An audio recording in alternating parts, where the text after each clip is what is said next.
నమస్కారం వార్తలకు స్వాగతం. ముందుగా ముఖ్యాంశాలు. బీఆర్ఎస్ పార్టీ కార్యాలయంలో ఘనంగా రాష్ట్ర అవతరణ దినోత్సవం.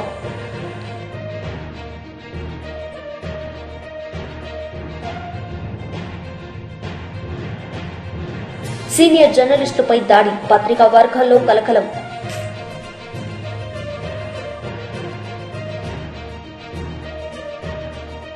తెలంగాణ భవన్లో ఘనంగా తెలంగాణ ఆవిర్భావ దినోత్సవాన్ని బీఆర్ఎస్ పార్టీ శ్రేణులు జరుపుకున్నారు. ఈ సందర్భంగా మాజీ మంత్రి హరీష్ రావు మాట్లాడారు. చెప్పుకోవాలంటే చాలా ఉన్నాయి. ఆనాడు తెలంగాణ ప్రజాసమితి గౌరవనీయులు డాక్టర్ చెన్నారెడ్డి గారి ఆధ్వర్యంలో కూడా ఉద్యమం జరిగింది. తొలి దశ తెలంగాణ ఉద్యమం. ఆనాడు కూడా మా సోదరిమణి నాగమ్మ ఉన్నది, అప్పుడు కూడా పాల్గొన్నది, ఇప్పుడు కూడా పాల్గొన్నది. ఆనాడు 11 ఎంపీలు గెలిచాం. 11 ఎంపీలు గెలిస్తే ఆనాడు ప్రధానమంత్రిగా ఉన్న ఇందిరాగాంధీ, నాటి కాంగ్రెస్ ప్రభుత్వం తెలంగాణ ఇవ్వకుండా ఉద్యమాన్ని కాలరాసింది ఆనాటి కాంగ్రెస్ ప్రభుత్వం. కానీ అదే కేసీఆర్ గారు మలిదశ తెలంగాణ ఉద్యమాన్ని ప్రారంభిస్తే ఏ ఇందిరాగాంధీ అయితే తెలంగాణను వద్దన్నదో అదే సోనియా గాంధీ గారి చేత తెలంగాణ ఇచ్చి తీరాల్సిన పరిస్థితి కల్పించిండు కేసీఆర్ బీఆర్ఎస్ పార్టీ. ఎందుకు? ఈ దేశంలో సంకీర్ణ యుగం నడుస్తూ ఉంది.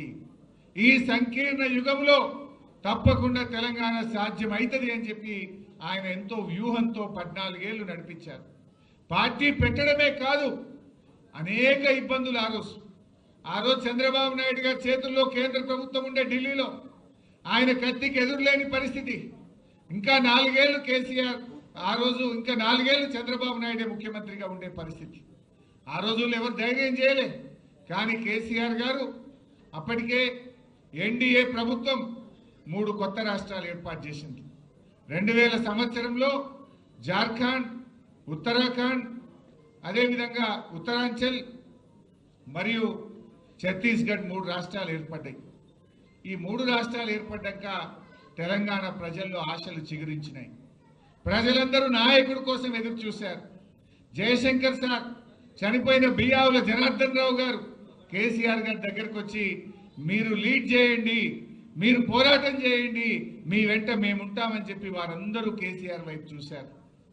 కానీ కేసీఆర్ గారు 1 సంవత్సరం ఆలోచించింది.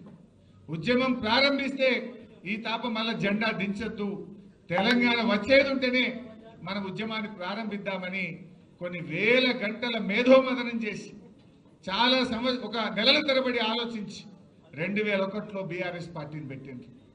ఆ రోజు ఒక తెలంగాణ ఉద్యమానికి ఒక అపకీర్తి ఉండేది.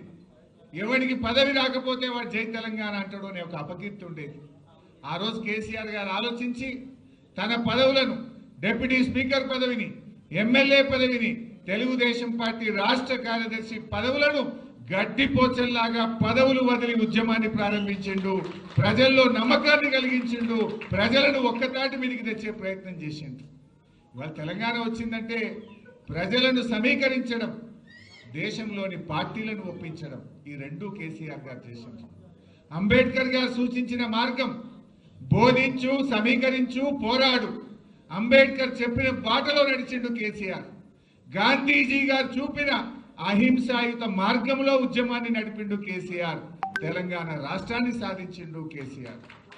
ఎందుకంటే చాలా జాగ్రత్తగా నడిపినాడు, అహింసాయుత పద్ధతుల్లో నడిపాడు. ప్రజలను సమీకరించడంలో జల పోరాటం కావచ్చు, 610 జీవో మీద పోరాటం కావచ్చు, తెలంగాణకు జరుగుతున్న అన్యాయాల మీద గలమెత్తిండు, ప్రజలను సమీకరించాడు. ఆ ప్రయత్నంలో కేసీఆర్ గారు ఆర్ఎస్ఎస్ ఆఫీస్ నుంచి ఆర్ఎస్యు దాకా కలిసి పనిచేసిండు. అవి భిన్న ధృవాలు. ఢిల్లీలో ఆర్ఎస్ఎస్ ఆఫీస్కు పోయి వాళ్ళను కలిసి తెలంగాణ ఎందుకు కావాలో వివరించి నేల మీద కూర్చొని అన్నం తిని తన ఇస్తరాకును తనే తీసుకుపోయి అందులో వేసి వచ్చిండు. అంటే ఎందుకు చెప్తున్నా అంటే ఆర్ఎస్ఎస్ నుంచి ఆర్ఎస్యు దాకా ఆయన చేసిన ప్రయత్నం. వినోద్ అన్న గారు ఆ రోజు ఎంపీగా కేసీఆర్ గారితో పాటు ఉండేవారు. దేశంలో 33 రాజకీయ పార్టీలను ఒప్పించి లేఖలు తెచ్చి ఆనాటి యూపీఏ ప్రభుత్వం ముందు పెట్టి తెలంగాణ ఇస్తరా ఇవ్వరా అని ఒత్తిడి పెంచిన నాయకుడు కేసీఆర్. ఇవాళ చాలా మంది మాట్లాడుతున్నారు అసలు త్యాగాలకు మారు పేరు కేసీఆర్. 3 సార్లు ఎంపీగా రాజీనామా చేసినాడు, ఒకసారి ఎమ్మెల్యేగా రాజీనామా చేసినాడు, కేంద్ర మంత్రిగా రాజీనామా చేసినాడు, ఎమ్మెల్యేగా రాజీనామా చేసినాడు. బహుశా ఈ దేశంలో త్యాగాలకు మారు పేరు ఏదైనా రాజకీయ నాయకుడునంటే ఒక కేసీఆర్ మాత్రమే. త్యాగం చేసింది, రాజీనామా చేసింది తన కోసం చేయలేదు, తెలంగాణ 4 కోట్ల ప్రజల కోసం చేసిండు. ఆ త్యాగాల పునాదుల మీద తెలంగాణ సాధించిండు కేసీఆర్. ఇవాళ ఎవరెవరో మాట్లాడుతున్నారు కేసీఆర్ మీద, ఇవాళ మాట్లాడుతున్న రేవంత్ రెడ్డి. ఆ రోజు మలిదశ ఉద్యమంలో డిసెంబర్ 9, 2009 తెలంగాణ వచ్చింది. ఆంధ్ర ఎమ్మెల్యేలు ఎమ్మెల్సీలు రాజీనామా పెడితే మళ్ళీ ఇచ్చిన తెలంగాణ 27 తారీఖు వాపసు తీసుకున్నారు. ఆ రోజు జేఏసీ ఏర్పాటు చేసి తెలంగాణలో అందరు రాజీనామా చేయాలంటే ఇదే రేవంత్ రెడ్డి ఆ రోజు తెలుగుదేశం పార్టీలో ఉండి జిరాక్స్ కాగితం ఇచ్చిండు తప్ప స్పీకర్కు ఒరిజినల్ కాగితం ఇవ్వలేదు. రాజీనామా చేయమంటే ధైర్యం లేదు, రాజీనామా చేయకుండా వెన్ను చూపి పారిపోయిన నాయకుడు. ఒక్కనాడు జై తెలంగాణ అనే వ్యక్తి అమరులకు. టీడీపీ లీడర్ వర్లరామయ్య మీడియా సమావేశం నిర్వహించారు. ఈ సందర్భంగా ఆయన మాట్లాడారు. ఏమండి, భారతదేశంలో అత్యున్నత దర్యాప్తు సంస్థ సిబిఐ వాళ్ళు దర్యాప్తు చేసి 43 లక్ష కాదులేండి 43,000 కోట్ల రూపాయలు మాత్రమే అవినీతికి పాల్పడ్డాడు జగన్మోహన్ రెడ్డి గారిని ఛార్జ్షీట్లు వేసినారు. మీ మీద 11 ఛార్జ్షీట్లు the CBI has filed against you. దానికంటే రాష్ట్ర ప్రజలకు మీరు పొడిచిన దానికంటే వెన్నుపోట జగన్మోహన్ రెడ్డి గారు. రారా బాబు అదుగో చందమామ అని భుజాల మీద ఎక్కించుకొని ఆడిచ్చినాడు మీ బాబాయ్ మిమ్మల్ని. నేను ఏకవచనం వాడను. రారా బాబు, జగన్ బాబు రా అని ఆకాశంలో ఉన్న చందమామని చూపిస్తూ భుజాల మీద ఎక్కించుకొని ఆడిచ్చిన బాబాయ్ వివేకానంద రెడ్డికి వేసిన పోటు కంటే పెద్ద పూట ఇదేమన్నా? ఏం మాట్లాడతావా జగన్మోహన్ రెడ్డి గారు? అన్యం పన్ను అరగనే బాబాయిని గొడ్డలు పెట్టుకెళ్ళి చేసినావు కదా. తల్లి చెల్లి, యువర్ ఓన్ మదర్, ఆమె కడుపున పుట్టినారు మీరు. తల్లి చెల్లి, your own sister Shrimati Sharmila గారు. Where are they? ఎక్కడున్నారు సార్ చెప్పండి? మీ వెన్నుపోటుకు భయపడి, మీ గొడ్డలి పోట్లకు, మీ కత్తి పోట్లకు ఆలోచించుకుంటుంటేనే షివరింగ్ వచ్చి పారిపోయినారు కదా. మా అన్న దగ్గరికి వెళ్తామని చెల్లి అంటుందండి. మన చెల్లి అంటే మీ చెల్లి. లేదు లేదు నా కొడుకు దగ్గరికి వెళ్తాను అంటుందండి అమ్మ. మనమ్మ అంటే మీ అమ్మ అంటుందండి. అటువంటి మీరు చంద్రబాబు నాయుడు గారు సంవత్సర కాలంగా వెన్నుపోటుబడి ఎందుకంత ఆతురత? ప్రజలు 5 సంవత్సరాలు ఇచ్చినారు చంద్రబాబు నాయుడు గారిని కూటమి ప్రభుత్వాన్ని పరిపాలించమని. సంవత్సరానికి మీరు ఎందుకు ఇంత ఎగిరెగిరి పడుతున్నారు? మీ మాట ఎవరు నమ్ముతారు రాష్ట్రంలో? మీ మాట ఎవరు నమ్మబోతున్నారు రాష్ట్రంలో అని చెప్పి కూడా నేను తెలియజేస్తున్నా.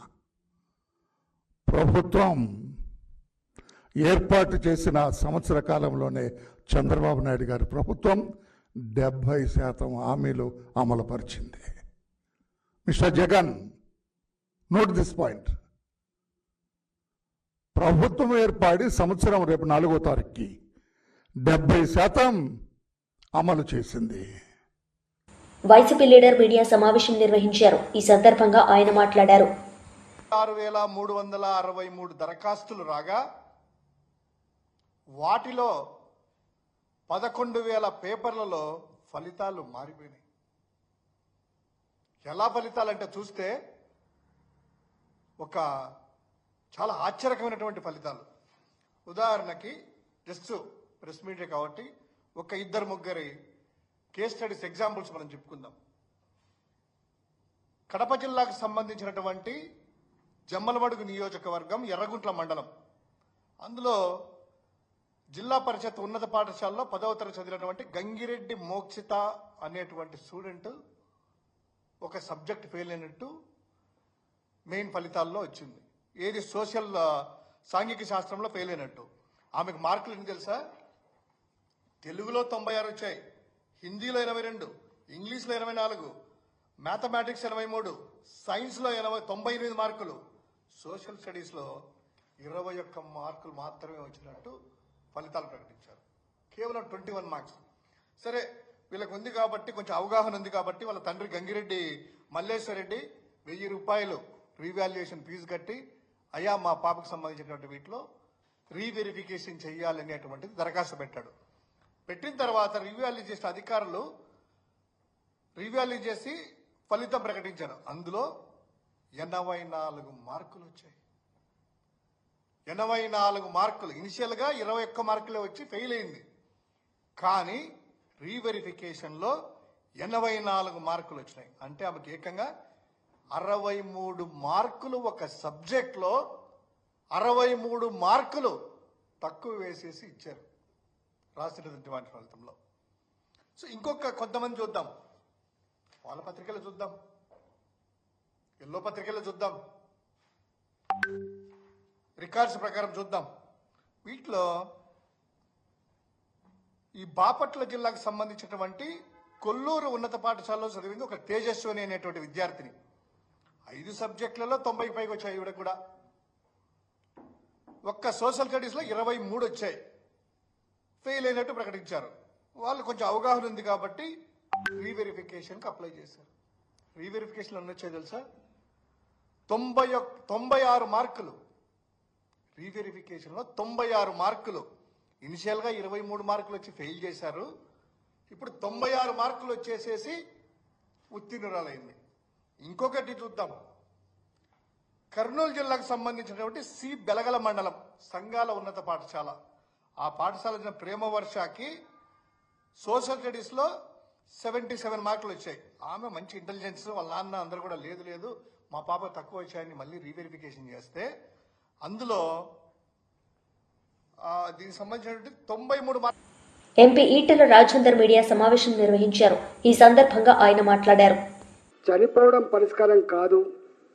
మేము పార్లమెంట్లో మేమున్న మీ పక్షాన కొట్లాడడానికి తప్పకుండా తెలంగాణ సాధించి తీరుతామని చెప్పి అనేక సార్లు తెలంగాణ గడ్డ మీద మాట్లాడారు.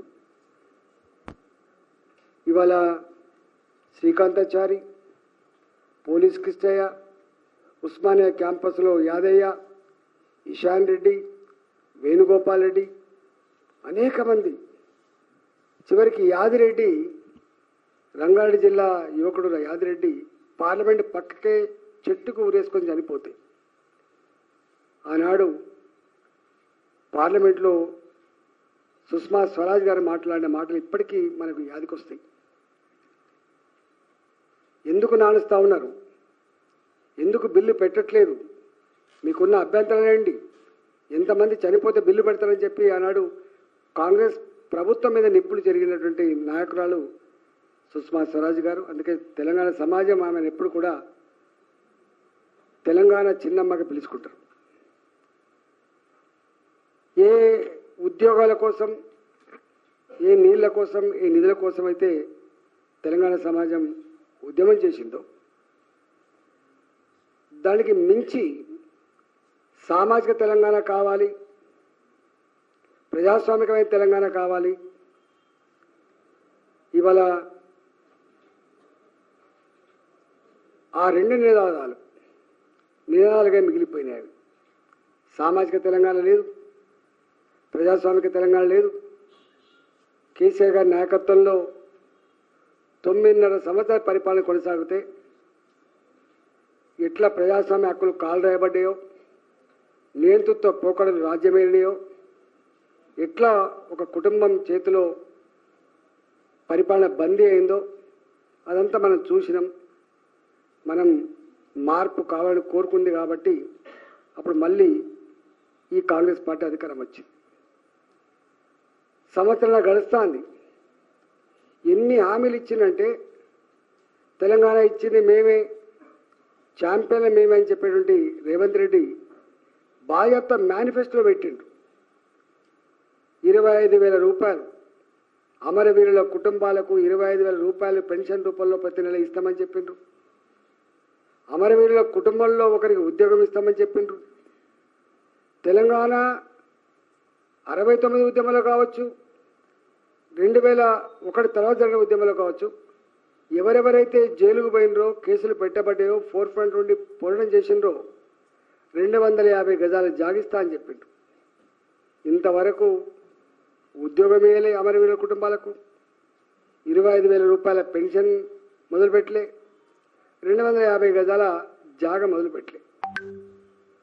ఇవాళకి సంవత్సరం గడుతుంది, ఇప్పటికి మొదలుపెట్టలే. చివరికి ఎక్కడి దాకా వచ్చిందంటే తెలంగాణ రాష్ట్రం అప్పుల ఊపిలో కూరుకుపోయింది. బ్యాంకులకు తెలంగాణ అధికారులు పోతే దొంగల్లాగా చూస్తున్నారు. చెప్పులు ఎత్తుకపోతారేమని చెప్పి చెప్పులు దాచుకుంటున్నారని చెప్పి అవమానకరమైనటువంటి మాటలు మాట్లాడుతున్నారు. నేను కూడా 2014 నుంచి 2019 వరకు ఈ రాష్ట్ర ఆర్థిక మంత్రిగా చేసిన. నాకు తెలిసి తెలంగాణ గొప్పతనం ఏంది, తెలంగాణ. వైసీపీ లీడర్ మీడియా సమావేశం నిర్వహించారు. ఈ సందర్భంగా ఆయన మాట్లాడారు. బర్త్డే పార్టీకి వెళ్ళిన వాళ్లను రోడ్డు మీద అన్యాయంగా కాళ్లతో తొక్కి కొడతంటే ఫలానా నేరం చేశారు, మేము కొట్టాము అని సాక్ష్యం ఏమైనా ఈ రోజు వరకు పోలీస్ వ్యవస్థ చూపించగలిగిందా? నిజంగానే ఆ పిల్లలు ఆ కానిస్టేబుల్ని గనక కొట్టుండుంటే ఆ సాక్ష్యం ఏముందని చెప్పి అడుగుతున్నాం. ఈ రోజున పట్టణాల్లో, నగరాల్లో ఎక్కడైనా సరే టీవీ ఫుటేజ్లు ఉన్నాయి, ఇళ్లకున్నాయి, చిన్న చిన్న దుకాణాలకున్నాయి, ఏ ప్రాంతంలో పట్టిన సీసీటీవీ ఫుటేజ్లు ఉన్నాయి కదా. కానిస్టేబుళ్లను ఈ ముగ్గురు పిల్లలు కొడుతున్న దృశ్యాలు ఎక్కడైనా రికార్డ్ అయినాయా? ఉంటే చూపించమని అడుగుతుంది వైఎస్ఆర్ కాంగ్రెస్ పార్టీ. ఈ రోజు వరకు ఒక్క సాక్ష్యం చూపించలేదు. ఇంకా పైగా నిస్సిగ్గుగా, నిర్లజ్జగా నడి రోడ్డు మీద కాళ్లు బారజాపించి, వాళ్ళు తల్లిదండ్రులకు పుట్టిన పిల్లలే కదా, మీకు పిల్లలు ఉన్నారు కదా, అంత దారుణంగా లాఠీలతో కొడతంటే ఓ సిఐ కొట్టి కొట్టి కొట్టి అలుపోస్తే ఆయన సేద తీర్చుకుంటుంటే ఇంకో సిఐ వచ్చి లాఠీ విరిగిందాక కొట్టారే. వీళ్ళిద్దరు కొడుతుంటే పక్కన చుట్టూ ఉన్న కానిస్టేబుల్ అంతా విటహాసాసం చేశారే. ఇదేనా చంద్రబాబు నాయుడు గారు మీరు చెప్పిన రాజ్యం? ఇదేనా లోకేష్ గారు మీరు చెప్తున్న రెడ్ బుక్ రాజ్యాంగం? ఇందుకేనా మీరు అధికారంలోకి వచ్చింది? దళితులను చిత్రహింసలు పెట్టడానికే వచ్చారా? ఇద్దరు మాల కులస్తులను, ఓ మైనార్టీ కులస్తుడను దారుణంగా హింస పెట్టి కొట్టడంలో మీ ఆంతరంగికంలో దాగున్న రాజకీయ లక్ష్యం ఏంటో చెప్పమని అడుగుతుంది వైఎస్ఆర్ కాంగ్రెస్ పార్టీ.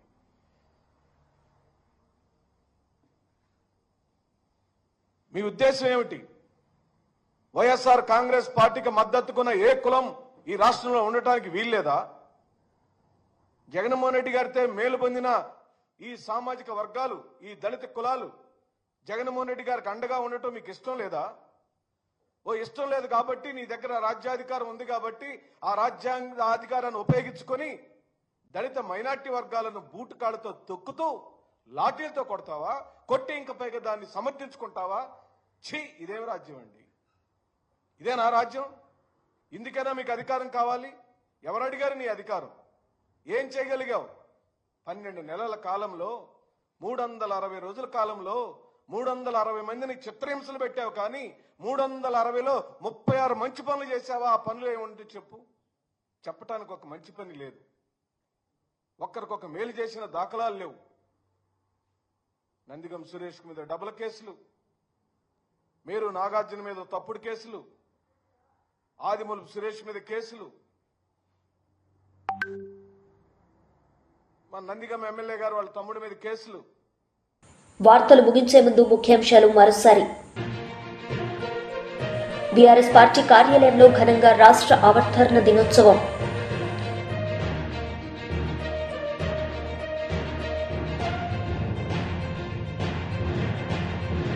సీనియర్ జర్నలిస్టుపై దాడి, పత్రికా వర్గాల్లో కలకలం.